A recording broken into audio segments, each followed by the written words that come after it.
c'est très dans l'actualité, les chiens méchants, est-ce qu'on peut les appeler comme ça?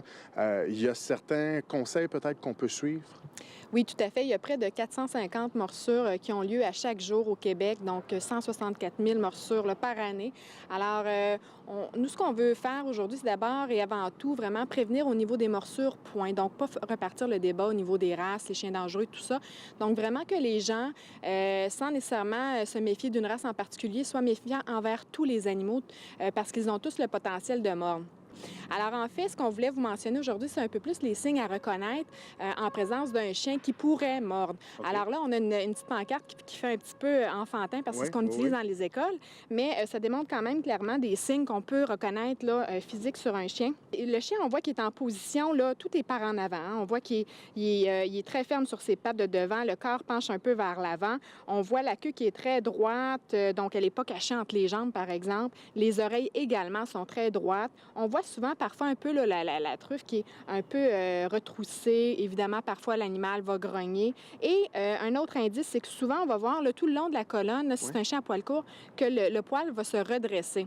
Et si on reconnaît ces signes-là, c'est qu'il y a danger. Qu'est-ce qu'on peut faire pour se protéger? Je pense que tu as des trucs pour nous. Oui, donc évidemment, si on est près d'un endroit où on peut se cacher, bien évidemment, on va le faire. Oui. Par contre, si on est dans un endroit un peu plus désert et que l'animal se dirige vers nous, si l'animal ne semble pas trop agressif, eh bien à ce moment-là, on va faire ce qu'on appelle le poteau. Alors, on va se tenir en position droite et on va garder l'animal dans notre champ de vision, mais sans le regarder directement dans les yeux.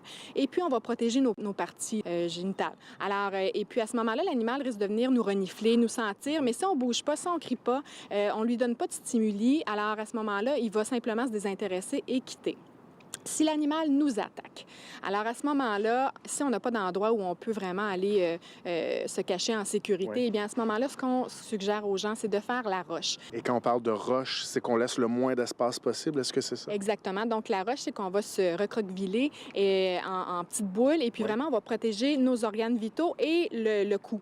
Alors, à ce moment-là, on limite les dégâts si on veut et comme je vous dis, on essaie de faire le mort si on veut. Donc, on n'émet pas de son, on essaie de ne pas bouger et c'est possible, là, bon, on se dit se faire mordre d'une fesse, c'est moins pire que de se faire mordre là, des organes vitaux. Alors, à ce moment-là, vraiment, il faut être prudent et puis ça peut limiter les dégâts et parfois même nous sauver la vie. Alors, c'est des bons conseils à retenir. Oui, et à inculquer aux enfants aussi. Tout à fait.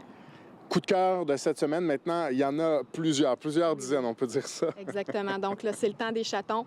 Oui. Ça l'entre à pleine porte. Là. Alors, on a des prix spéciaux pour les chatons actuellement. Donc, les gens sont invités à venir visiter. Il y en a pour tous les goûts, de toutes les couleurs, de tous les types d'âge et tout ça. Merci beaucoup, France. Ça m'a fait plaisir.